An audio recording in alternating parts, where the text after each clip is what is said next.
Vamos a empezar. Bueno. Hola.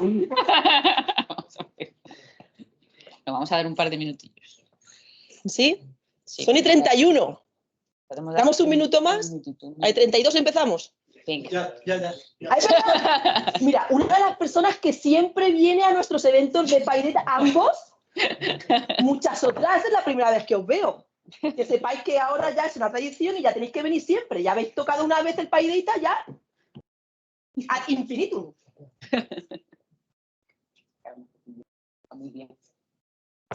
Vamos a grabar el evento gracias a Unit4. Si hay alguna persona que vea algún tipo de compromiso por lo que sea, que participe anónimamente. Si, por ejemplo, queréis hacer una pregunta, pues que lo escriba y nos lo dé a las moderadoras, a Ana o a mí, que soy María, o que se lo diga a otra persona, o que lo pregunte después. Que sepáis que se va a grabar, a priori se va solamente a difundir a nivel Unit4, pero vamos a intentar ponerlo también en el canal internacional de PyData en YouTube, que seguramente habréis seguido muchos vídeos allí, que tenemos un canal de YouTube PyData, buenísimo. Y no, sí, que si eso, que si queréis participar, pues que lo podéis hacer, pero anónimamente. Y ya son y 32. María quiere empezar ya. Me voy a dejar. ¿De los altavoces? Sí. Sí. Ok, pues vamos a empezar. Bienvenidos a Paideta. Y ahora esto no funciona. Y esto no funciona. No funciona ni el teclado, porque lo hemos probado todo.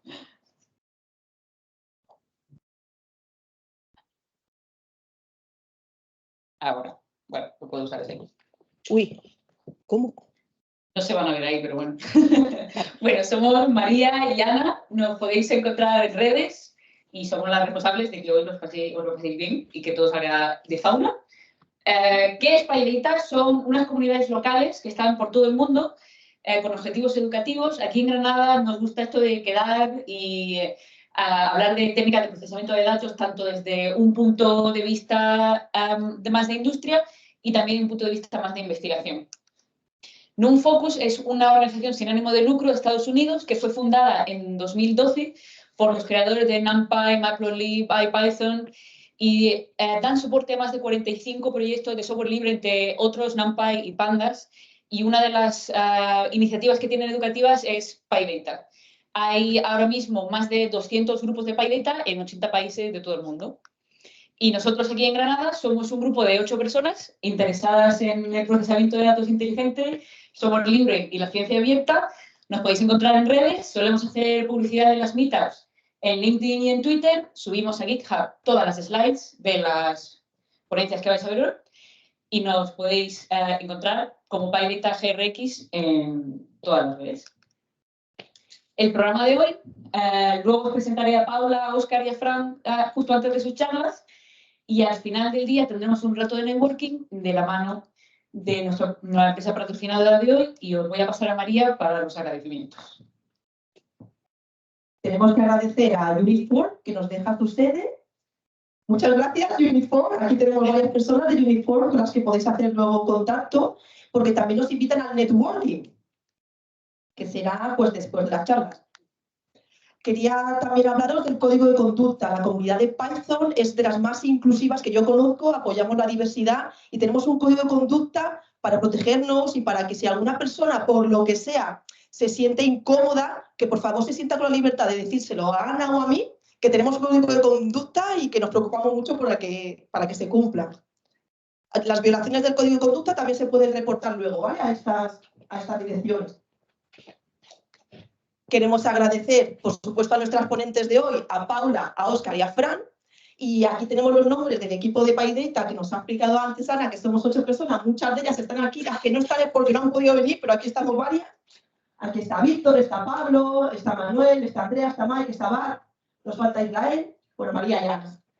Pues si queréis colaborar o pues si queréis saber más de la comunidad, pues hablar con nosotras, con nosotros. Perdón, me he saltado que nos patrocina la Oficina de Software Libre de la Universidad de Granada, una de las pocas que hay en España, y no veis que la hace. Tenemos a su director aquí, a Pablo. No dudéis en hablar con él porque hacen un trabajo increíble. Y también nos patrocina la Universidad de Granada. Hoy a este evento nos patrocina Unit4, muchísimas gracias.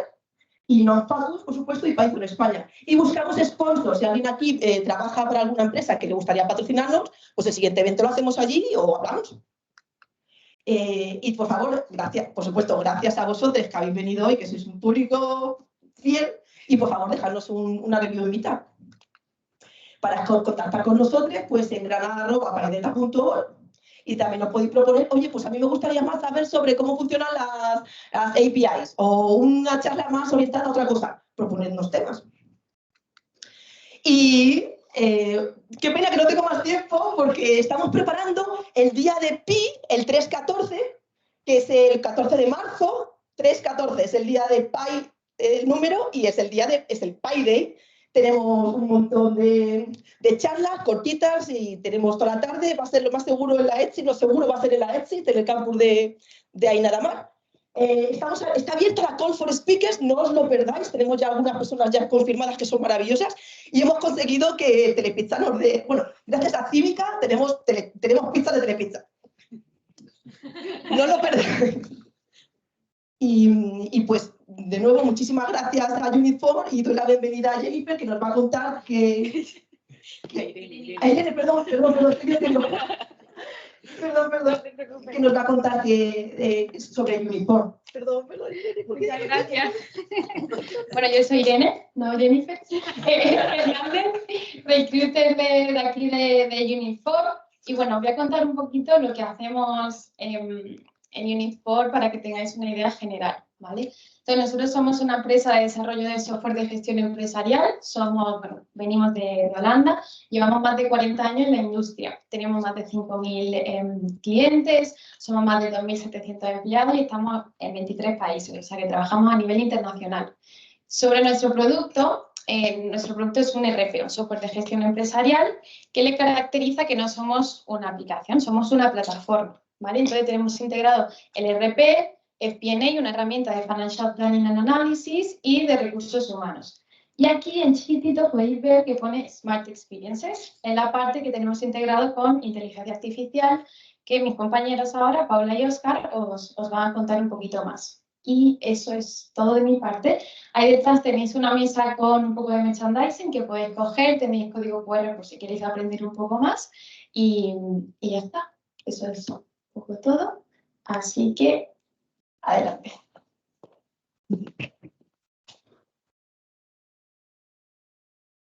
Yo os voy a presentar a Paula y a Óscar.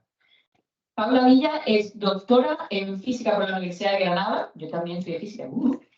Se unió a la compañía de software Unit4 en 2021 como Data Scientist, donde ayuda a la identificación, desarrollo y despliegue de soluciones de Machine Learning.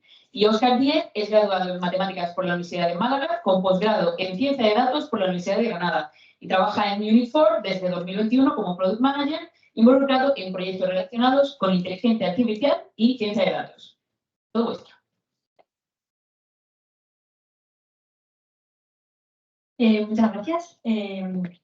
Hola a todos, muchas gracias por estar aquí y a los organizadores por invitarnos y coordinar todo, que sé que es un trabajo. Así que, bueno, como en ilusión estar aquí.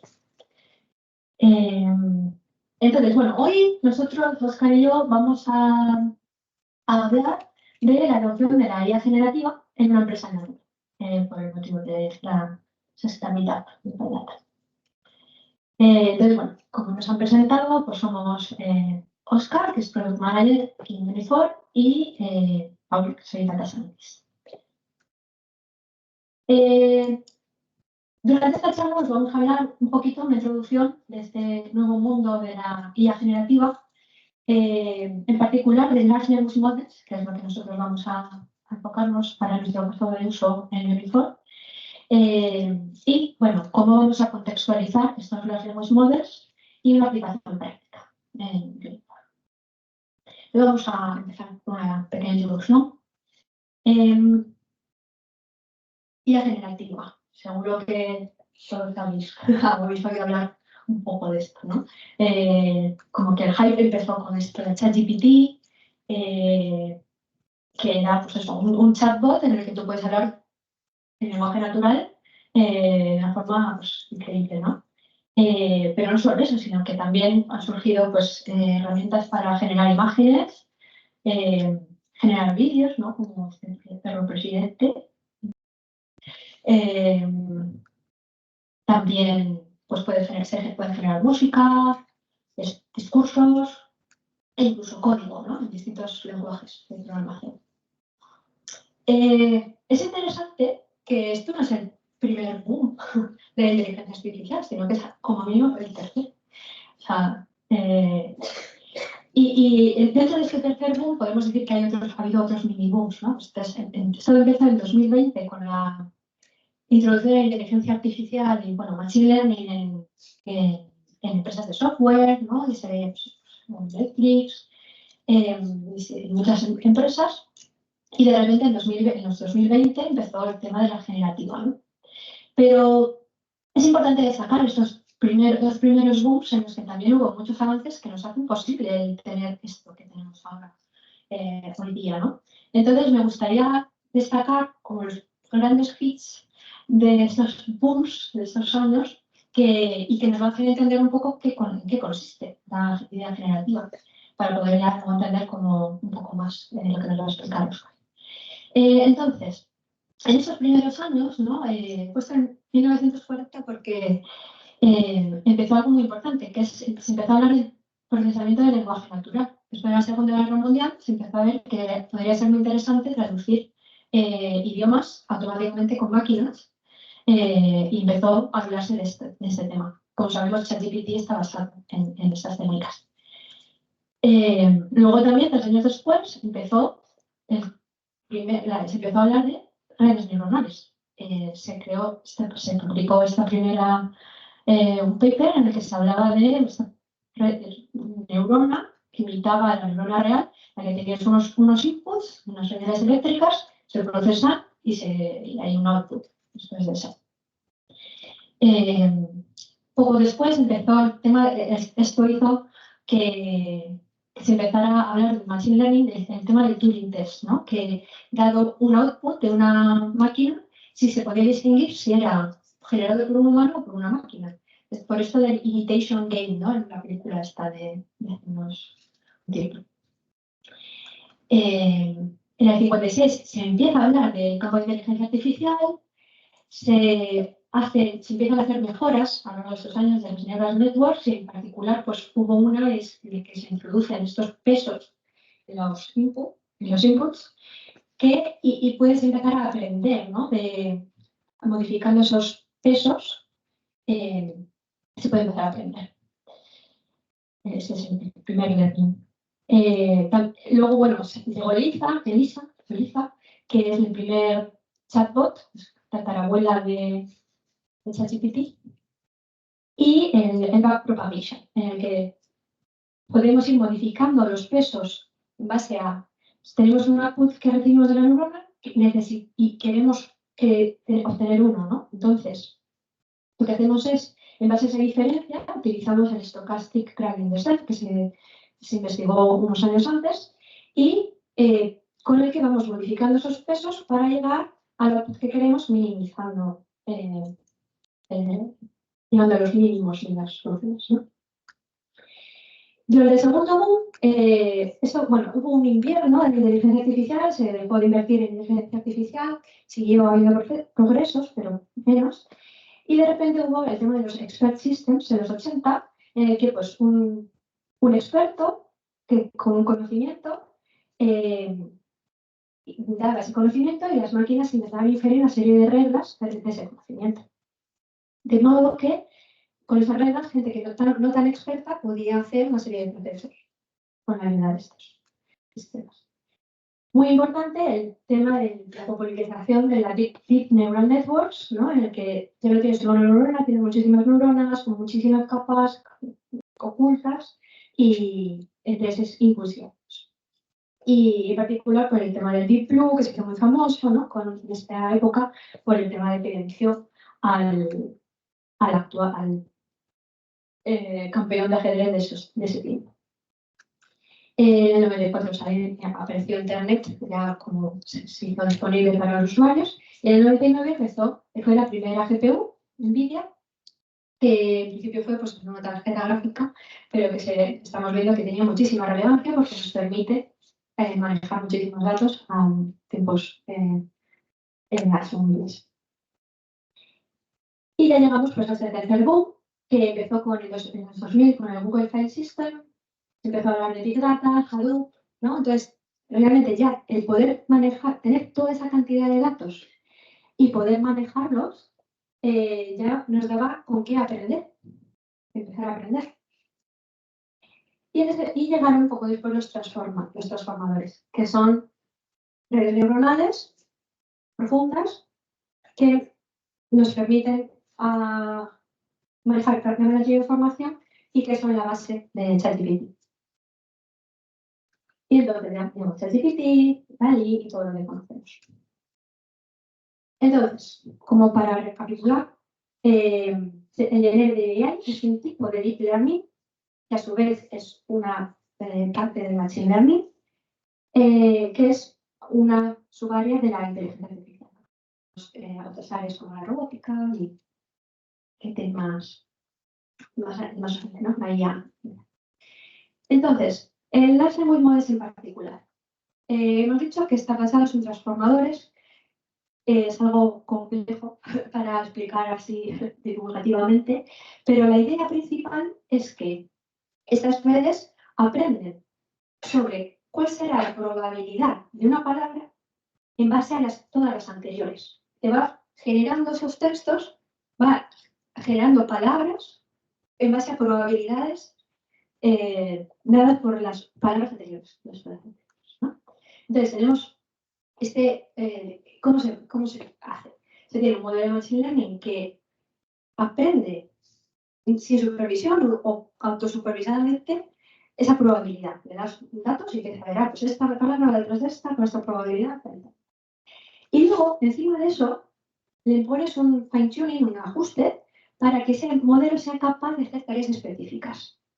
Entonces, pues puede responder preguntas, hacer análisis de sentimientos, extracción de información, sumarización, instrucciones.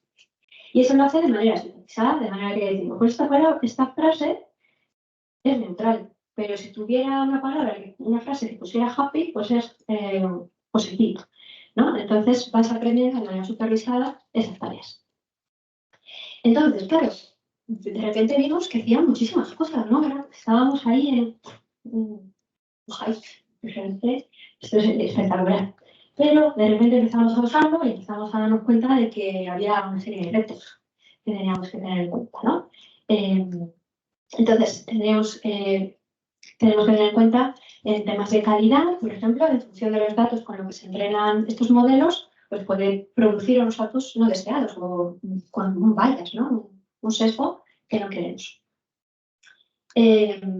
También se ha hablado mucho del parroting, ¿no? De que ChatGPT empieza, o bueno, las nuevos modelos empiezan a escribir y muchas veces sin sentido, ¿no? Se inventa recetas, se inventa todo, pero sin sentido. El tema de las alucinaciones, ¿no? Que pues tú te dices, venga, escríbeme en Python este programa y de repente se empieza a inventar instrucciones que no existen, ¿no? Respecto a valores a temas éticos y legales, pues está el tema de que es una caja negra realmente, no sabes por qué ha llegado a ese output. Entonces no puedes tampoco explicar las explicaciones de qué ha pasado ahí. Por otro lado, pues es una máquina, al fin y al cabo no tiene valores humanos, entonces muchas veces es importante que estos servicios contemplen una serie de valores. Luego también copyright, ¿no? De que estás generando texto basado en otros textos, pero que no pueden tener copyright o que no pueden tener el permiso de usar esa información para generar datos. Problemas técnicos, ¿no? Como es el precio, por ejemplo, pues para una serie de llamadas a ChatGPT, si estás pensando en hacer algo en producción, pues te va a costar un dinero, tienes que pensar en cuánto vas a consumir. Por otro lado, el tema del costo energético, que se ha hablado, de cuánta cantidad de energía necesitas para entrenar este tipo de modelos enormes. Y luego el tema que es estático, o al menos parte de los Large Language Models, o al menos como los primeros, ya se está empezando a ser menos estático. Pero esto es muy importante para lo que vamos a hablar. ¿A qué nos referimos con estático? ChatGPT, por ejemplo, o algunos Large Language Models, tú lo que haces es les metes toda la información disponible a las que puedas acceder y empieza a aprender. Esto, por ejemplo, ChatGPT tiene 45 terabytes de datos. ¿Qué pasa? Hay muchos que no se actualizan con los nuevos datos, de modo que pronto se vuelven obsoletos. Y no solo eso, sino que además solo tienen conocimiento general al que tú puedas acceder en la red. Pero no puedes acceder a datos privados de una empresa o algo así. Entonces, ¿qué pasa? Nosotros, como en Unit4 en particular, para ir enlazando con lo que Óscar os va a contar, nosotros necesitamos un sistema, por un lado, que esté actualizado, ¿vale?, a día de hoy, y por otro lado, que contenga el contexto de nuestra empresa, nuestros datos, para poder ofrecer al cliente los datos internos. Y eso con seguridad, de forma que no se vuelquen nunca los datos nuestros a la red, de alguna forma, ¿no? Entonces, bueno, esto podría desilusionarnos y decir, bueno, ¿y ahora qué? Muchísimos retos. Pero vamos a ver cómo alcanzar la iluminación y llegar a los beneficios tangibles. Ya van a buscar. Que nos va a contar. Muchas gracias, Juan.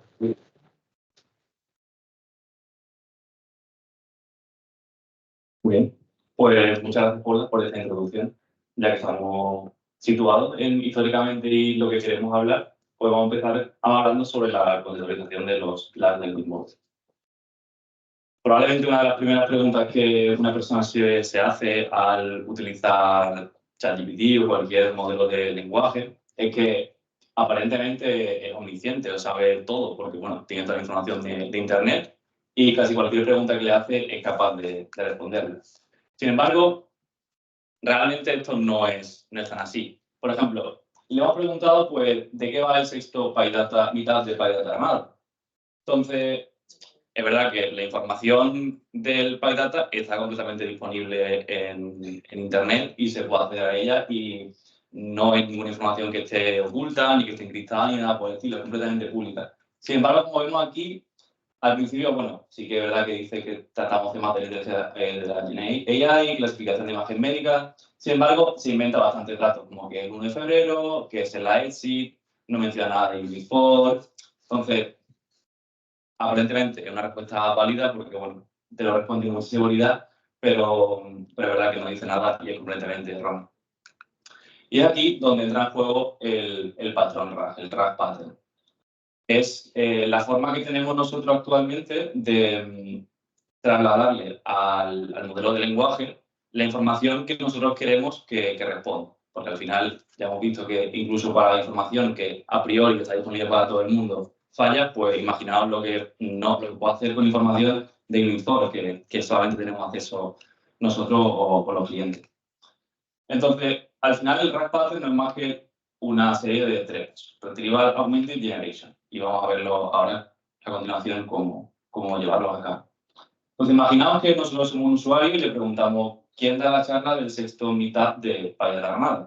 La información que bueno, ya hemos visto que no es capaz de resolver. Pues el primer paso que tendríamos que resolver, el primer problema, es encontrar cuáles son los datos que nos dan, o sea, los datos que necesita el modelo para saber esa información. En particular, bueno, pues los ponentes de la charla somos Paula, Fran y Oscar. Esa es justo la información que queremos que nos dé. Entonces ya es cuestión de pasársela al modelo.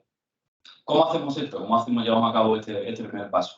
Pues para ello utilizamos algo que se llama embeddings, que es la clave de todo esto. Entonces, al final, un embedding no es más que una representación vectorial de una palabra o un conjunto de palabras, un texto, un párrafo, una frase, que captura el significado semántico de ese texto. Entonces, pues aquí vemos un ejemplo muy simple. Si cogemos la palabra man, la palabra hombre, la pasamos por un modelo de embedding, se vectorizaría y la representaría como un vector. Cada vector, cada dimensión representaría, pues, en este caso, bueno, si es un ser humano, si es un felino, si es un humano, le daría diferentes pesos. Obviamente, la realidad, las dimensiones de estos vectores es mucho mayor y tienen pues, muchos diferentes números, pero bueno, como ejemplo, para que lo entendáis, está bien. Y al final, pues lo que conseguiríamos es representar en el espacio vectorial RN, siendo en la dimensión del vector, toda esa información.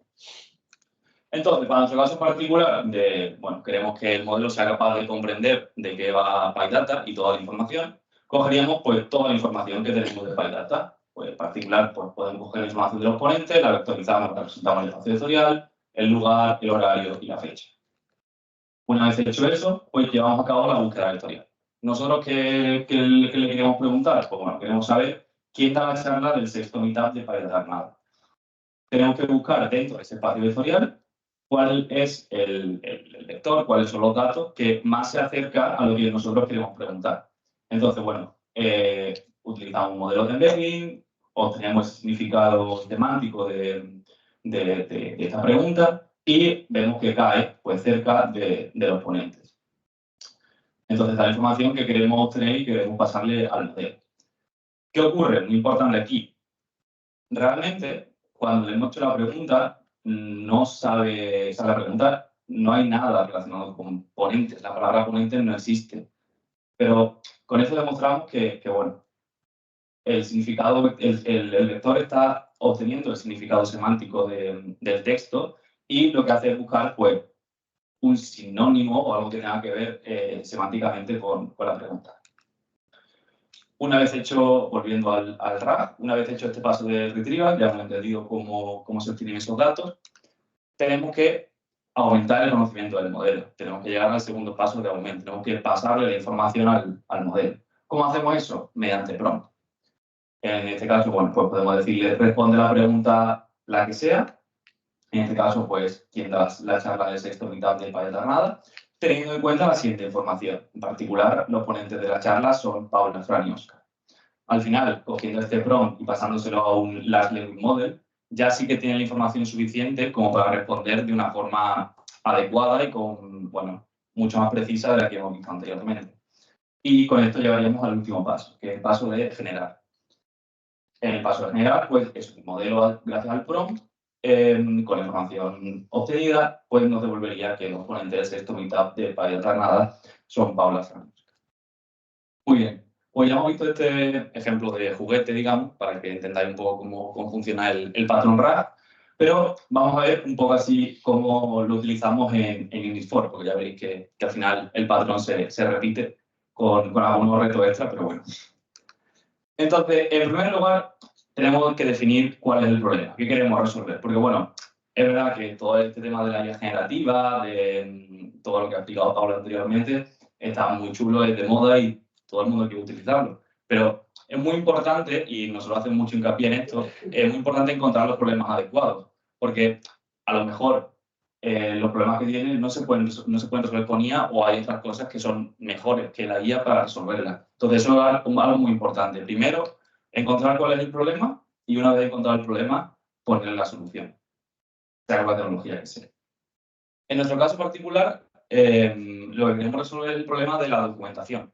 Ya habéis visto por la presentación que ha hecho Irene la cantidad de productos que podemos tener en Unit4 y un software de ERP, de Enterprise Resource Planning, tiene un montón de módulos y al final pues todos los recursos que tiene un cliente o una empresa los gestionamos con el software. Entonces ya os podéis imaginar la cantidad de información que guardamos y lo grande que será esa documentación. Entonces la idea será que en lugar de que tú tengas que ir manualmente a la documentación, que al final no deja de ser una página web, que sí que obviamente pues dentro de la empresa la cuidamos mucho y tenemos mucho cuidado que esté actualizada y demás, pero no deja de ser una búsqueda manual. Lo que queremos es pues buscar, o sea, tener esa documentación embebida dentro de un chatbot y que a través de un modelo de lenguaje pues podamos preguntarle al modelo, a la documentación y nos dé la información adecuada. Ya podéis imaginar, aquí no voy a poner ningún ejemplo, pero bueno, ya podéis imaginar lo que hace el modelo, o sea, ChatGPT, cuando le pregunta sobre algo de Unit4, si ha hecho lo que ha hecho con lo del PyData. Entonces, antes de aplicar el patrón RAG, ya hemos visto en el anterior ejemplo que el principal problema o el principal, donde está el mayor trabajo, es en la preparación de los datos. Entonces, en nuestro caso particular, para la documentación, tenemos un total de 330 secciones. Cada una de esas secciones, bueno, pues son facturas, ausencias, gastos, bueno, pues 330 cosas que se pueden hacer dentro de ERP. Obviamente, cada uno de esos bloques ya tiene un significado propio y es verdad que podríamos coger esa información, vectorizarla y tendríamos en total 330 vectores y ya, bueno, tendríamos la información vectorizada y ya podríamos aplicar lo de la búsqueda, augmentations y la generation. Pero claro, es verdad que al final, pues si tú piensas en facturas, dentro de facturas hay muchas cosas que preguntar. O incluso dentro de ausencia hay muchas cosas que preguntar. Hay mucha información. Entonces, lo que pensamos es, vale, vamos a hacer una partición de la información aún más fina. Vamos a coger, por ejemplo, la ausencia y vamos a dividir la sección de ausencia en diferentes subsecciones, diferentes párrafos, en la que la información esté más clara y más concisa. Esto es lo que llamamos chunks. Y en total, pues, para este caso de uso, pues pasamos de tener 330 secciones a tener 10.000 chunks, que al final no son más que trozos de información con un significado semántico claro y que aparentemente, a priori, no tienen intersecciones unos con otros. Obviamente sí que puede haberla, pero bueno, es la partición más fina que hemos podido encontrar. Una vez hecho esto, una vez ya tenemos preparados los datos, ya tenemos preparados los chunks, pues tenemos que pasar a lo que hemos visto antes, a vectorizar esa información. Entonces, por ejemplo, para solicitar vacaciones, cogemos el párrafo para solicitar vacaciones, que bueno, es literalmente el que veis aquí. Como veis, no hay no es un tamaño muy grande de información, tampoco es pequeño, pero bueno, está ahí tal cual. Cogemos esa información, la vectorizamos, podemos utilizar, por ejemplo, la librería Jensi, que es de open source, y obtendríamos el vector correspondiente a ese párrafo. Evidentemente el vector es más grande. Pero bueno. Una vez se tiene ese vector, se pasa a una base de datos vectorizada. En este caso hemos utilizado se podría utilizar la librería también de open source Space, desarrollada por Meta. Y repitiendo este proceso, al final, pues tendríamos para cada uno de los chunks que hemos visto anteriormente, lo vectorizaríamos, lo meteríamos en la base de datos y ya pues conseguiríamos crear ese espacio vectorial del que hemos hablado antes. En este caso tendríamos 10.000 vectores, uno para cada uno de los chunks. Una vez hecho esto, aplicamos el RAG. En este caso la pregunta será cómo puedo pedir vacaciones en RPX y buscamos lo que queremos es encontrar el chunk de solicitar vacaciones. Para ello, el usuario preguntaría cómo puedo pedir vacaciones en RPX y repetimos exactamente el mismo proceso. Muy importante aquí que el modelo el embedding tiene que ser exactamente el mismo con el que hemos utilizado para embeber la información, porque si no es posible que se pierda la información. Dependiendo del modelo, los pesos pueden variar y la información se puede clasificar o vectorizar de una u otra forma. Entonces, es muy importante que seamos consistentes en ese sentido. Una vez hemos tenido el vector que capture el significado semántico de la query del usuario, pues buscaríamos dentro de ese espacio vectorial que hemos creado cuál es el vector más cercano. Eso se puede seguir haciendo con la librería. En este caso, o sea, en el caso anterior, en el caso de juguete, lo que hicimos fue, vale, teníamos la query, tenemos el vector, buscamos el más cercano y nos quedamos con eso. ¿Qué ocurre? Que, claro, aquí necesitamos tener un mínimo de calidad. Al final esto lo van dando los clientes y la documentación es algo muy importante. O sea, nosotros tenemos que intentar reducir al máximo que la información que se da a los clientes no sea la adecuada o que no sea la más precisa. Tenemos que intentar reducir eso. También reducir pues, el impacto de las alucinaciones que ha comentado Paula, etcétera, etcétera. Entonces, para ello lo que hacemos es, hacemos un ranking. Cogemos el vector anterior y en lugar de quedarnos con el más cercano, nos quedamos con los 2, 4 o 5 más cercanos. Siempre poniendo un threshold en el score. ¿Por qué? Porque, claro, también tenemos que tener en cuenta que a lo mejor el usuario quiere preguntar sobre otra cosa, quiere preguntar, no sé, cómo se hacen unos macarrones. Entonces, si nosotros, al final, este tipo de modelos llevan un coste y nosotros como empresa tenemos que tener cuidado de que esos costes se utilicen de verdad para lo que queremos que se utilice. Si el usuario pregunta otras cosas, tenemos que ponerle barreras. ¿Cómo se le ponen esas barreras? Pues con ese tipo de cosas. Si pregunta cómo se hacen unos macarrones, al hacer la búsqueda semántica, se buscará dentro del sistema, dentro del espacio vectorial, y a priori no debería salir ningún vector cercano o tan cercano como nosotros hemos establecido con los que ya tenemos, con los 10.000, esos que ya he comentado que teníamos. Vale, pues en este caso Estos serían los 4 vectores que nos dé, siempre y cuando el score sea mayor que 0,7. Como veis, bueno, tienen que ver unos con otros. Y ya con esta información se la pasamos al modelo en el paso del aumento. La pregunta, como puedo ver, va a tener RPX, y el prompt objetivo es contestar a la pregunta del usuario basándote únicamente en la información de la documentación. En este caso, no sería solamente un chunk, sino que serían pues, esos 4 o 5 chunks que hemos encontrado. Y pues con esto seamos capaces de generar la respuesta. Que aquí ya veis lo que genera. Que ya os digo que está bien. Está mejor que lo que he dado al principio. Muy bien, pues ya por último, y para recapitulizar, al final lo más importante de aquí que deberíais llevar o al menos haber comprendido es cómo funciona el patrón RAG. Entonces el patrón RAG tiene 2 fases claramente diferenciadas. En primer lugar, la preparación de los datos. Y esta realmente es la que lleva más tiempo y la que tiene una mayor cantidad de retos. ¿Cómo hacemos esto? Cogemos todos los datos que tengamos y todos los datos que queramos pasarle al modelo y toda la información que queramos que el modelo contenga y creamos bloques de significado. Ese significado tiene que ser lo más claro posible y lo más conciso posible y tiene que haber la menor intersecciones posible. La partición tiene que ser lo más fina posible. En total crearíamos pues tantos chunks o trozos de significado como creamos que sea necesario. En nuestro caso ya vimos que eran 10.000, perdón. Y cada uno de esos trozos utilizamos un modelo de embedding, pues conseguimos los vectores y lo creamos, lo metemos en una base de datos vectorizada. Una vez que hemos preparado los datos, estamos preparados para aplicar el patrón RAG. ¿En qué consiste? En primer lugar, buscamos, dada una query del usuario, utilizamos el mismo modelo de embedding que hemos utilizado anteriormente, lo vectorizamos y lo proyectamos en el mismo espacio vectorial que tenemos, o sea, el espacio vectorial de la base de datos. Y buscamos los n vectores más cercanos. Con esos n vectores más cercanos, creamos el prompt. Pasamos ya a la fase de aumento. Conseguimos que el modelo de lenguaje conozca la información que nosotros queremos y que se necesita para responder a la pregunta del usuario.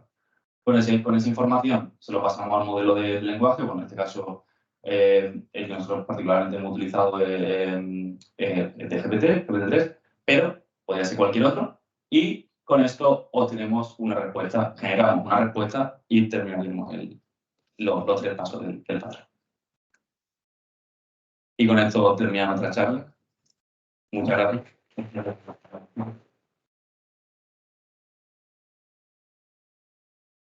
Muchísimas gracias. Vamos a pasar al turno de preguntas, nos quedan un par de minutillos, yo voy corriendo a quien sea con el micro porque como no está nada. Interesante, ¿verdad? Preguntas. Esto es PyData. Sí. Aquí no hay vergüenza ninguna. ¿No? Pregunta rápida. Has dicho que pasaste de 330 a 10.000 chunks. ¿Cómo decidiste el cambio, el salto? ¿Cuál fue el factor de regularidad? Y la otra, tenéis que hacer query multilingüe, ¿cómo afecta el vectorizador a eso? Vale, pues sí, se escucha. Bueno, puedo hablar así, no mejor. Vale. Es tan rápida. Uy, la velocidad. Vale, pues en primer lugar, ¿cómo pasamos de una a otra al final por ensayo de error? O sea, te das cuenta de que pruebas con las 330 secciones y el significado es cierto que pues no da el que te gustaría. Y sí es verdad que bueno, todas las guidelines que existen te dicen que intentes, pues lo que he comentado, el particionar lo máximo posible la información. Al final, pues es verdad que tiene sentido que en lugar de, si tiene un montón de información dentro de la factura, pues se diferencien en los diferentes párrafos. Respecto a la segunda pregunta, la información nosotros la hemos vectorizado siempre en inglés. Y cuando la query se hace en otro idioma, traducimos esa query al inglés. Esa query en inglés la vectorizamos y es con la que comparamos dentro de la base vectorial. En la base vectorial, pues cogemos la información que está vectorizada en inglés y la traducimos. teniendo en cuenta los títulos y todo lo correspondiente. Pero bueno, sí. Digamos que todo lo buscamos en inglés. Qué guay. Más preguntas. Estamos en Paidata, estamos todas juntas aquí, todas somos expertas, todos pasamos bien, todo el mundo. Hola, yo quería preguntar acerca de los chunks. ¿Lo de mail chunks lo hacéis de forma manual o eso se automatiza de alguna forma? Hacemos deporte, hacemos todo. A ver, en el caso de la documentación, es verdad que ya están hechos. Al fin y al cabo, es coger la documentación tal y como está desarrollada por los documentation developers y partirla, dividirla. Y eso sería lo que pasamos al modelo. En el caso de otros casos de uso, en los que la documentación no está tan clara, o a lo mejor eso requiere que la escribamos nosotros o algo así, pues sí que a lo mejor intentamos utilizar otro modelo de lenguaje para generar esa documentación o algo así. Pero es cierto que para este caso en particular, los 10.000 chunks son literalmente coger la documentación que ya está desarrollada por expertos, entonces no es nosotros que vamos a decir ahí, y pues cortarla en 10.000 trozos. Queda un minutillo, ¿sí? ¿Veo una mano, alguna mano más? Para cerrar un poco el turno de preguntas. Sí, hola. Y estaba hablando antes de los costes implicados que tenía y tal. Eso era un dato importante. Era un comentario, no era la pregunta. Es la pregunta. Ah, ¿cuál es la pregunta, perdón? ¿Cuánto cuesta? Gracias. Sí, o sea, los diferentes modelos varían el coste. Nosotros utilizamos todo dentro de Azure por temas de seguridad y porque tenemos un partnership con Microsoft. Entonces, en el caso de OpenAI, pues cada uno, o sea, creo que son 0,0001 céntimo por cada 1000 tokens o algo así de entrada. Cada token, para que te hagas una idea, es una palabra. No una palabra exactamente, pero bueno, más o menos como si fuese una palabra. Coge lo que ha explicado Paula de cómo cogía cada palabra, la partía y buscaba la palabra anterior, pues no coge literalmente la palabra anterior, sino el token anterior. Entonces, lo que hace es calcularlo por los tokens que tú le metes al modelo y los que te devuelven. Entonces, puede variar un poco. No te puedo decir ahora mismo exactamente cuánto nos cuesta, pero bueno, varía en función de eso, del tamaño que tú le des y el tamaño de la respuesta. Muchas gracias. Tenemos un último minuto. Insistimos en que la comunidad de PyData es súper inclusiva, lo que más nos gusta de diversidad. Y hay otros sitios donde solamente hablan los hombres. Cualquier persona puede hablar, cualquier persona puede sentirse súper cómoda. Ahora mismo hace una pregunta. Por ejemplo, yo voy a preguntar, pero esta vez a Paula. Paula, pregunta de la moderadora. ¿Cómo puedo yo ahora mismo educarme y aprender sobre RAG? Que a lo mejor habéis leído un libro, me recomendáis algún tipo de tutorial, apuntarme a un curso. Si quiero implementar RAG en mi empresa, ¿qué paso habéis seguido vosotros que me podría venir bien? Sí, a ver, por ejemplo, en nuestro caso particular sí que fuimos a un curso específico para ver cómo poder contextualizar en nuestro caso, ¿no? Entonces, a ver, fuimos a un curso con Microsoft para que nos enseñen. Pero claro, hay muchísimas fuentes, o sea, y sigue evolucionando, ¿no? O sea, ahora realmente van evolucionando los language models y ahora empiezan a tener contexto. O sea que hay que estar actualizándose todo el rato. Entonces, sí, hay muchísimas fuentes. Pero si tú quieres incluir alguna en particular, pero es que sí. O sea, hay muchísima información. Sí, es que hay muchísima. Y si no, no recomiendo ninguna en particular. A partir de ahora sois mis expertos en RAG, o contactaré por LinkedIn o algo para... Pues yo les agradecería esta magnífica charla con un gran aplauso.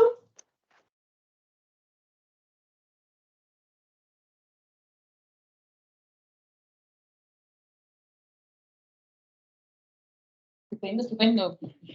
Necesitamos a Fran aquí arriba. ¿Dónde está Fran?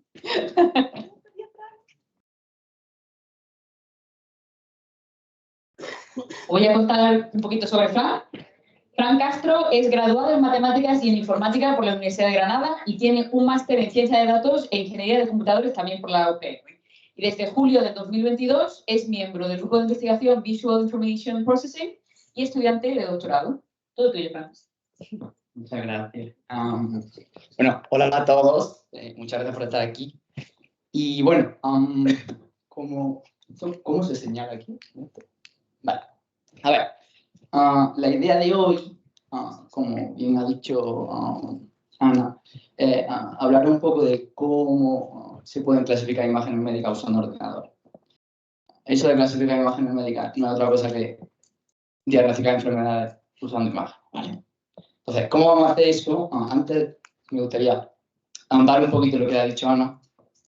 Yo estudié en doble grado de informática y matemáticas y cuando terminé yo tenía inquietud yo sabía que quería investigar y tenía inquietud en estar en la intersección de las dos cosas. Entonces, en la actualidad, esa intersección tiene un nombre y es Machine Learning, un aprendizaje automático, ¿no? Que no es otra cosa que enseñarle a las máquinas a hacer cosas.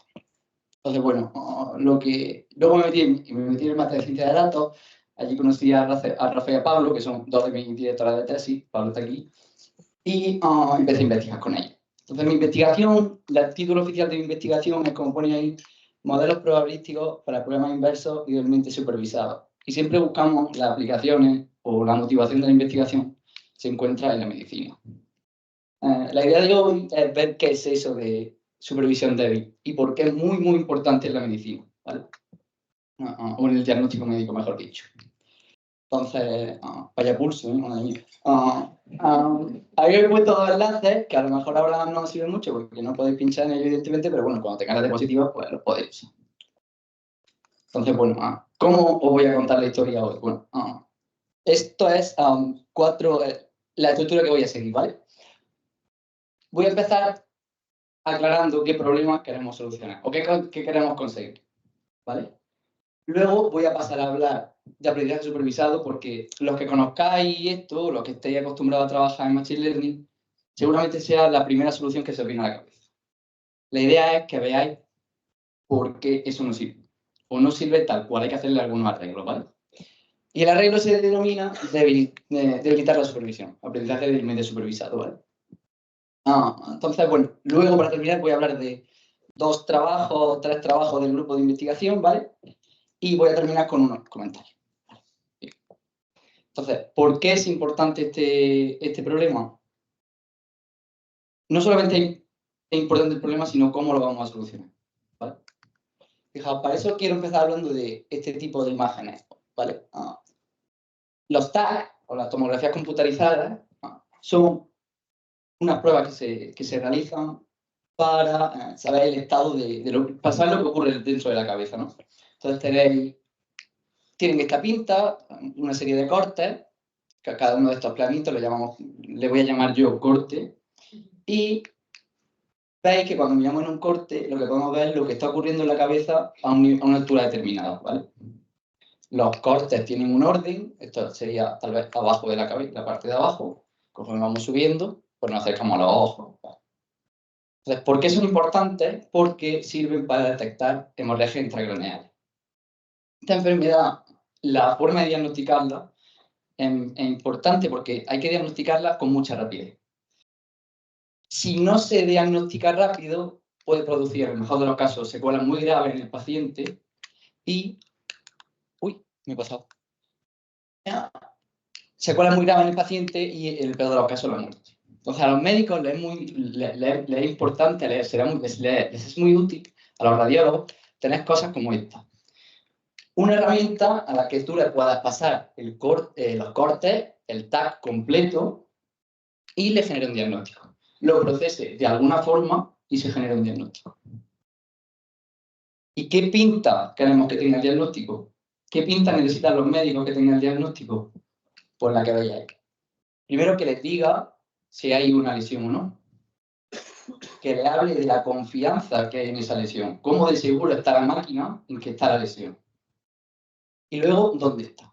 ¿Vale? ¿Veis que está marcando ahí los cortes donde él cree que está la lesión? Bien, para conseguir esto, vamos a ver cómo lo hacemos, ¿no? Como he dicho, los que estén acostumbrados a trabajar en aprendizaje automático, diréis, Frank, deja de complicar las cosas. Entrena un clasificador pídele a un médico que etiquete imágenes, etiqueta un clasificador, apague o on. Vale, vamos a ver por qué eso no se puede hacer. Antes, para los que a lo mejor no estéis acostumbrados a hablar de estos temas, vamos a ver qué significa eso de clasificación o entrenar un clasificador, ¿no? Clasificación consiste simplemente en asignarle a una imagen una etiqueta. ¿Vale? Ahí tenéis un corte que tiene una hemorragia y le asignamos la etiqueta hemorragia, y un corte que no tiene hemorragia decimos que no tiene. ¿Vale? Entonces, cuando nosotros queremos entrenar un modelo, lo que necesitamos son datos etiquetados, porque le vamos a enseñar a la máquina a hacer ese proceso de etiquetación. Vamos a coger un montón de cortes de ambas clases, que tienen hemorragia y que no tienen hemorragia, y se lo vamos a pasar a un proceso de entrenamiento. El proceso de entrenamiento, los compañeros de antes han hablado de técnicas como el gradiente descendente, backpropagation. Bueno, yo en eso no voy a entrar hoy. Pero hay procesos de entrenamiento por los que podemos enseñarle a la máquina a clasificar imágenes. Sería algo parecido como si a nosotros queremos un niño enseñarle a clasificar imágenes de perro y de gato, algo natural sería darle imágenes de perro y de gato con la etiqueta de cada imagen, y el niño iría fijándose en que los perros tienen una forma en la oreja, tienen un tipo de pelo, los gatos tienen las orejas puntiagudas, ¿vale? Conforme más datos le demos, empezará a encontrar la diferencia y conseguirá clasificar, ¿no? Pues esto es lo que nos gustaría hacer con imágenes médicas. Pero hay un problema, y es que necesitamos muchos datos, muchos datos, para obtener resultados de los que nos podamos fiar. Vaya a ver que esto es muy claro cuando hablo de imágenes histológicas.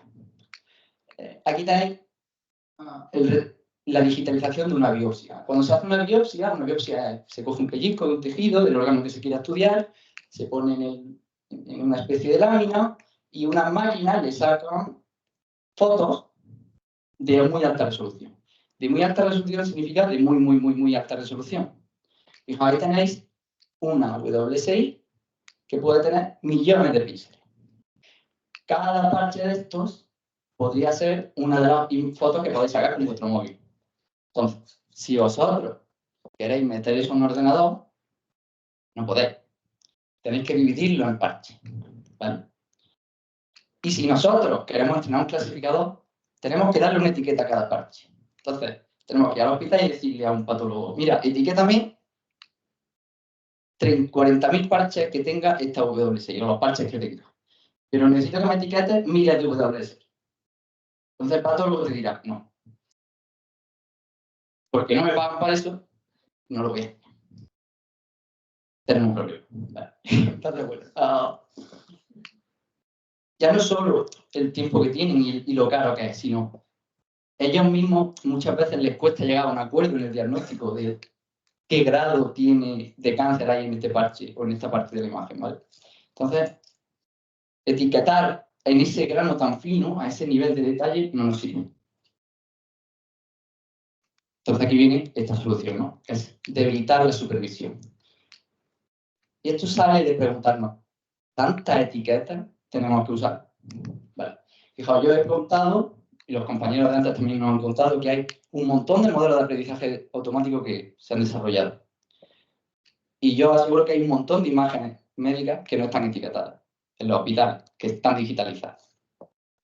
Pero no podemos usarlas para entrenar modelos porque necesitamos etiquetar. Hay una especie de cuello de botella. Entonces, si nosotros queremos solucionar el problema, hay que actuar sobre el cuello de botella, hay que ensancharlo de alguna manera, ¿vale? Entonces, hay muchas aproximaciones para hacer eso, se llama debilitar la supervisión. Decimos que estamos supervisando el aprendizaje porque estamos asignando etiquetas. Entonces, debilitar esa supervisión significa conseguir etiquetas que sean más baratas de alguna forma, que sean más fáciles de obtener. Entonces, hay muchos mecanismos, en el grupo trabajamos en todo ello, pero yo voy a hablar de Multiple Instant Learning. Es uno de los que yo trabajo y también Multiple Instant Learning tal vez es el que reduce el esfuerzo de anotación al mínimo, ¿vale? Vaya a ver que es fácil entenderlo. Fijaos, imaginaos que en Multiple Instant Learning nosotros queremos diferenciar instancias positivas de negativas. Pues las instancias negativas serían los cortes de tag que no tienen lesión. Y las positivas serían los cortes de tag que tienen lesión. O los parches que tienen cáncer. Y los negativos serían los parches que no tienen cáncer, ¿vale? Entonces, ¿qué voy a hacer? Vamos a agrupar las instancias en bolsas. Y a las bolsas le vamos a poner una etiqueta dependiendo del tipo de instancia que tengan dentro.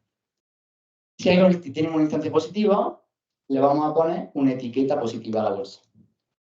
Y si no la tienen, le vamos a poner una etiqueta negativa. ¿Vale? Fijaos, un momento, si tienen al menos una instancia positiva, ¿vale? Fijaos, esta bolsa tiene una etiqueta negativa porque no tiene instancias negativas y no tiene instancias positivas dentro. Pero esta tiene una etiqueta positiva porque tiene al menos una instancia positiva dentro. ¿Sí? Bien. ¿Y cuál es la gracia de Multiple Instance Learning? Que al entrenar te olvidas de la etiqueta de la instancia. Solo te quedas con la etiqueta de la bolsa. Es decir, en esta bolsa sabes que habrá una instancia positiva, pero no sabes cuál es. En esta, como es negativa, sabes que todas son negativas. ¿Vale? ¿Y qué vas a hacer con esto? Entrenar un clasificador. Tus ejemplos ahora, ¿cómo son? Son grupos de instancias de los que solamente conoces la etiqueta del grupo. ¿Veis? Usa un proceso de entrenamiento y entrena un modelo. La gracia de esto está en que vamos a entrenar modelos para recuperar, como veis aquí, tanto la etiqueta de la bolsa como qué instancias son positivas. El verdadero reto es recuperar las instancias positivas, usando solo la etiqueta a nivel de la bolsa. ¿Vale? Como podéis imaginar, para esto lo que hace falta es un montón de bolsas. No tanto un montón de bolsas, sino bolsas variadas. ¿Vale? Entonces, bueno, también para que vamos a tener que diseñar arquitecturas que nos permitan hacer esto, ¿vale? Digamos, arquitecturas modelos que nos permitan hacer esto. Ahora os voy a enseñar algo. Entonces diréis, ¿y esto por qué es importante en medicina? Fijaos, esto es lo que hacíamos antes. Esto es, digamos, el paradigma supervisado. Tenemos cortes, en el caso de los tags, y a cada corte le hemos puesto una etiqueta, ¿vale? En el paradigma supervisado. Y en el caso de la W6, veis que cada parche, esto es una biopsia de próstata, que cada parche tiene una etiqueta, dependiendo del color que tenga. ¿Vale? Veis, las zonas rojas son las zonas en las que hay cáncer. Ahora yo voy a entrenar un clasificador olvidándome de la etiqueta de la instancia. Como este tag tenía al menos una, que tenía lesión, la clasificamos como positivo. No, digamos, la etiquetamos como positivo. Y lo mismo vamos a hacer en la W6. ¿Vale? Con esto hemos hecho más fácil el proceso de entrenamiento. ¿Y por qué esto es útil? ¿Y por qué en medicina es útil? Porque la etiqueta de la bolsa es gratis. Está en el historial médico. Cuando un médico le ha dado un diagnóstico al paciente, eso está registrado. Y esa es la etiqueta de la bolsa. La etiqueta de la bolsa es el diagnóstico que se le ha dado al paciente. ¿Sí? Entonces, con esto podemos empezar a hacer modelos y a probarlos y a ver si funciona. ¿Vale? Entonces, voy a contar dos cosas que hemos hecho. Bueno, son 2,5. Fijaos, este trabajo se hizo con la Universidad de Northwestern. Esto ha salido como resultado de mi trabajo de fin de máster. Y esta vez nos hemos mandado una revista, está en revisión. Y lo que queríamos era clasificar hemorragias, cortes de tag, mejor dicho, tags enteros, y ver si tenían hemorragia o no, y qué distancia o qué cortes tenían de hemorragia. ¿Vale? Para eso usamos una especie de modelo que se denomina proceso gaussiano, que es un modelo probabilístico. La gracia de que sea, o lo útil de que sea probabilístico, es que la estimación de la incertidumbre le viene dada por cómo está definido. Es decir, cuando el modelo haga una predicción, te va a decir cómo de seguro está la predicción. Vale, ¿te has fijado? Rápidamente, la arquitectura de esto, sin complicar mucho la cosa, es que cada corte lo vaya a pasar en paralelo por un extractor de características. Cada imagen la vaya a convertir en una lista de números, que se supone, os dice, resume la información de la imagen. ¿Vale? Eso en paralelo. Y luego lo vamos a pasar cada corte por un proceso gaussiano. Y ese proceso gaussiano le va a dar un numerito a cada corte. ¿Vale? Luego lo que vamos a hacer, ese numerito lo que te va a decir es la probabilidad de que el corte tenga una lesión. Y entonces todos los numeritos, todas las predicciones a nivel de distancia las vamos a agregar. Vamos a obtener una predicción a nivel de bolsa. Esto se entrena. Cuando salga esto, tendréis, pues, si queréis consultar los detalles, se entrena usando un método que se denomina inferencia variacional. Y podemos, una vez lo hayamos entrenado, podemos hacer predicciones como esta. No sé si veis los números. Yo casi no los veo, o sea que vosotros no lo estáis viendo. Pero bueno, ¿no? Fijaos, espero que veáis que los cuadritos, algunos cuadritos tienen un rectángulo rojo alrededor. Estos cuadritos que tienen un rectángulo rojo son cortes, que tienen hemorragia. Pues el modelo que entrenamos, aquí abajo, veis que está la probabilidad que le asigna de tener hemorragia al corte. Aunque no lo veáis, la mayoría de los cuadritos rojos tienen un número muy alto aquí. Pero eso no es interesante. Os recuerdo que esto se ha entrenado usando solamente la etiqueta de los tags, nunca usando la etiqueta de los cortes, ¿vale? Pero lo interesante de esto es que el modelo falla y cuando falla, porque los modelos pueden fallar, cuando falla, fijaos aquí, esto es un corte que se supone que ha sido etiquetado por un radiólogo como que tiene hemorragia. El modelo nos está diciendo que él cree que tiene hemorragia con una probabilidad de 0,18, ¿vale? Se está equivocando, pero lo que quiero que veáis aquí es que la incertidumbre es más alta, ¿vale? También ocurre en un corte positivo que está asignando una probabilidad de 0,33, pero la incertidumbre es más alta, ¿vale? Entonces el médico cuando vea eso, cuando vea la incertidumbre, dice, yo de este no me fío, voy a mirarlo yo. ¿Vale? Eso es lo útil de la incertidumbre y por lo que los médicos lo necesitan. Si queremos que estas cosas funcionen y que algún día estén funcionando en la realidad, necesitamos este tipo de medida o de información. Esta imagen también tiene otra cosa que me ayuda a conectar con el siguiente trabajo. Fijaos que la hemorragia, los cortes que tienen hemorragia están juntos, ¿vale? Es decir, si yo cojo un corte que tiene hemorragia, es muy probable que los cortes de alrededor tengan hemorragia también. Eso tiene sentido porque en la hemorragia, pues cuando yo la mire a un nivel, si la miro un poquito más arriba también va a estar, si la miro un poquito más abajo también va a estar, ¿no? Pues esto es una propiedad que estamos intentando aprovechar de alguna manera. Fijaos, en las imágenes de histológicas se ve muy claro. Aquí, si un parche tiene cáncer, en el alrededor, a los alrededores también es muy probable que lo tenga, ¿vale? Si un parche no lo tiene, también va a ocurrir. Alrededor puede ser, es muy probable que no lo tenga.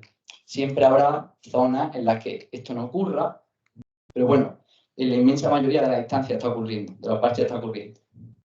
Entonces, esto es lo que hemos hecho en dos trabajos que tenéis ahí abajo. En uno de ellos, este trabajo se hizo antes de que yo llegara al grupo. Si tenéis dudas, le podéis preguntar a Pablo. Y es como el primer trabajo en el que se usó esta idea. Hay una ecuación, mi naturaleza o la vocación que yo tengo por la matemática me impedía dejar esta presentación sin ecuación. Entonces, no os preocupéis, va a ser muy sencillo. Fijaos, esto es lo que, fijaos, aquí está una correlación entre distancias. Imaginaos que a cada parchecito yo le asigno un número, que es la probabilidad de que haya o no cáncer, más o menos. Entonces, eso lo vamos a llamar F, ¿vale? Si yo observo la F de un parche, puedo suavizar esa probabilidad. Estoy diciendo que una vez que yo he observado F, la probabilidad de observar una versión suavizada de la F sigue una distribución normal que tiene cierta media y cierta matriz de covarianza. Lo único que está diciendo ahí es que la variable aleatoria, esta que hay H, es una versión suavizada de la F, ¿vale? ¿Cómo se suaviza? Bueno, tenéis ahí una matriz L, que es, imaginaos, si conectarais los parches como si fueran un grafo, los parches que sean contiguos, le dibujáis un lado, esa L es la laplaciana del grafo, ¿vale? Y bueno, si me podéis creer que si definimos H así, H es una versión suavizada de F, ¿vale? Es decir, esto lo que nos está imponiendo es la suavidad. Estamos creando predicciones suaves, ¿vale? Predicciones que no haya, en las que no puede haber mucha variabilidad entre instancias contiguas, ¿vale? Bien. ¿Y qué cosas se pueden conseguir con esto? Pues en el trabajo de que veis aquí, en el primero, se hacen este tipo de cosas. Esto es una imagen, una biopsia de próstata, en la que el modelo del que se partía hacía este tipo de predicción. Fijaos, los parchecitos negros son parchecitos en los que está diciendo que no hay cáncer, pero los parchecitos que están claritos está diciendo que hay cáncer. Como es una imagen que no presenta cáncer, todos deberían de ser negros. Está equivocándose. Al introducir la suavidad, fijaos cómo consiguen mejorar las predicciones. ¿Vale? Esto es una propiedad muy importante. Bien.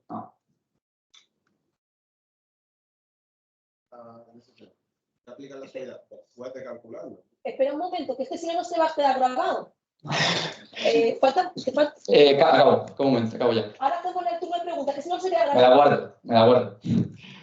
Bien, voy a terminar un momentillo. Solo quiero reflexionar un poco. Lo que habéis hablado hoy fue una solución a ese problema de la falta de etiquetado que hay, ¿no? Yo he dicho que se llama Multiple Instant Learning y requiere la mínima anotación que podamos pedirle a los médicos. Pero hay mucho por hacer. Ahí he dejado algunas cosas y que a mí me da la sensación de que estamos alrededor de los mismos problemas todo el rato. Cuando hablamos antes han hablado de procesamiento de lenguaje natural, cuando procesáis textos, dividís naturalmente las frases en tokens y de alguna manera procesáis la secuencia teniendo en cuenta los transformes. Lo que están haciendo es mirar la correlación que hay entre esos tokens, ¿vale? Nosotros estamos dividiendo la imagen en parches y estamos sacando tokens también. Podríamos usar aquí transformes.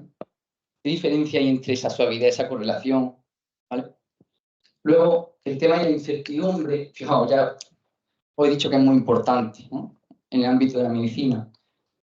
Otro tema, las representaciones. Cuando yo extraigo características de la imagen, ¿cómo de importantes son esas representaciones para el Multiple Instant Learning? Y muchos puntos suspensivos. Podemos hablar, pero ojalá tenga muchas preguntas, la verdad. Podemos hablar de muchas cosas aquí, ¿vale?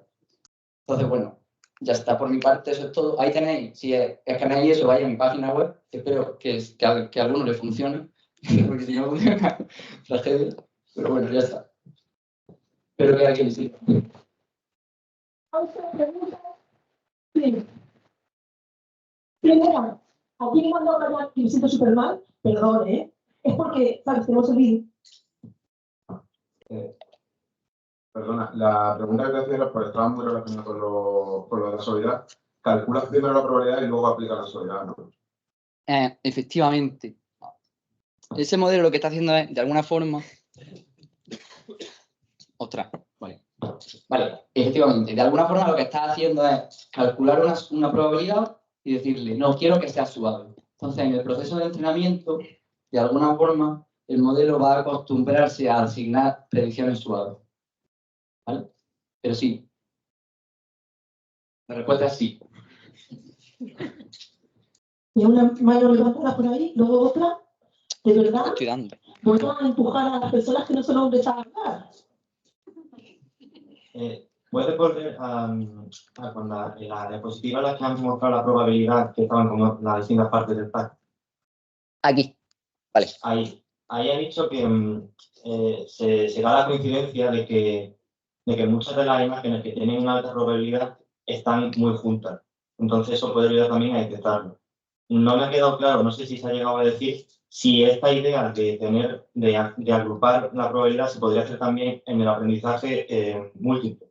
Es decir, a la hora de reunir capas, para reunir cortes de un tag, por ejemplo, si a la hora de coger esos grupos se podría inducir la probabilidad al hacerlo no solo en estos cortes individuales, sino hacerlo por grupos. Por ejemplo, en un paciente, según la evolución del paciente, que se pudiera inducir a una probabilidad mayor en vez de hacerlo de manera individual en grupos. ¿En grupos de corte? Sí, en grupos, de manera que el proceso de entrenamiento en teoría debería ser más rápido porque se podría entender que hay un determinado grupo de imágenes que es más probable que tengan hemorragia.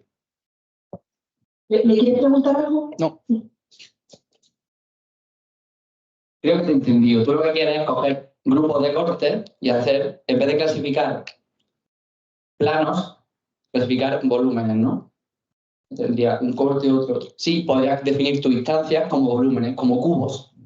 Tendrías cubitos en los que dentro de cada cubo hay diferentes cortes. Entonces eso podrías clasificarlo como una instancia. Y aquí, en vez de usar una red convolucional que actúa sobre imágenes, podrías usar una red convolucional que actúa sobre vídeo, que son grupos de cortes. Más o menos. Podría probarlo. Había, ¿verdad? El caballero. Nosotros nos tiramos días, meses clasificando imágenes de vídeo, de deporte. Y algún trabajo hemos hecho con vuestro departamento, con Rafa Molina, en su momento. Y a mí me sorprende que haya esa necesidad de clasificación. O sea, porque un sistema que tenemos nosotros allí instalado, que hace la detección automática, lo que usa es análisis de imagen, no utiliza deep learning ni nada. Sencillamente analiza imágenes con los algoritmos clásicos y lo hace perfectamente. Sin embargo, con el deep learning tenemos muchísimos problemas.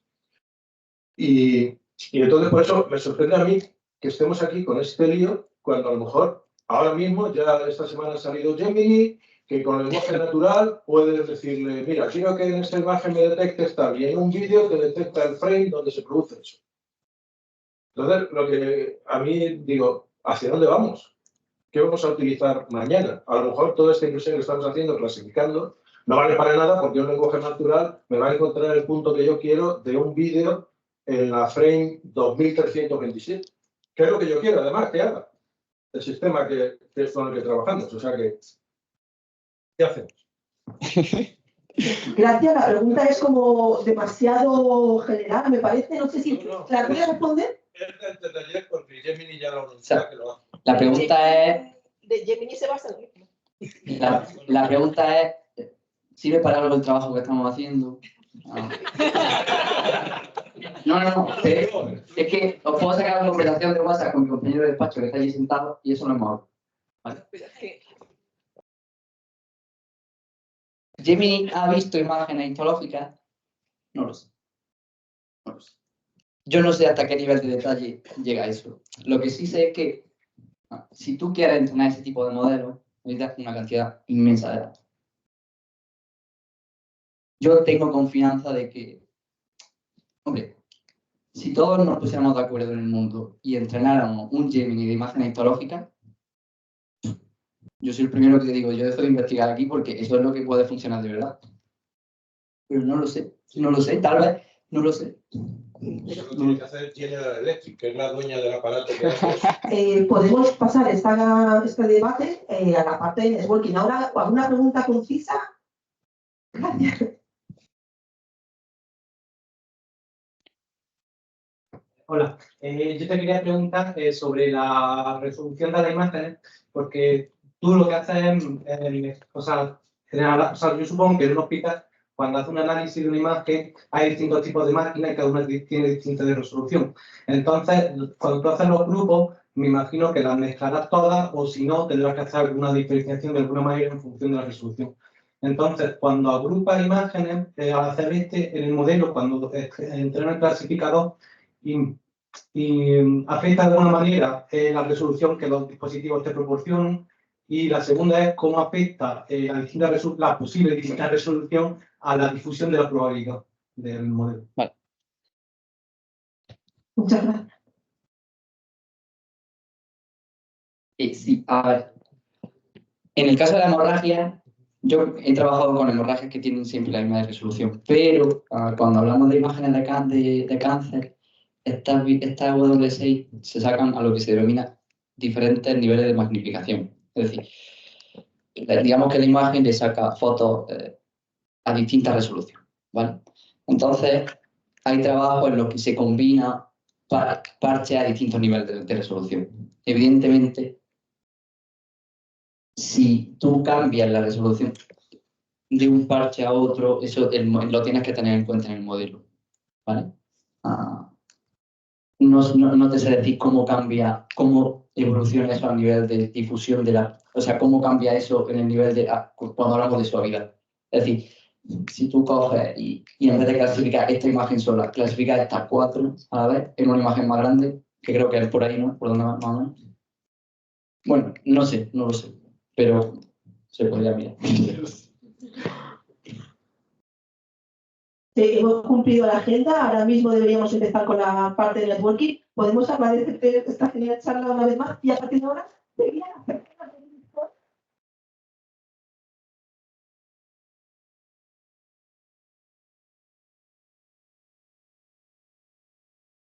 Creo que las personas del uniforme nos tienen preparada hay que subir una planta. En la 4ª planta yo os voy a seguir.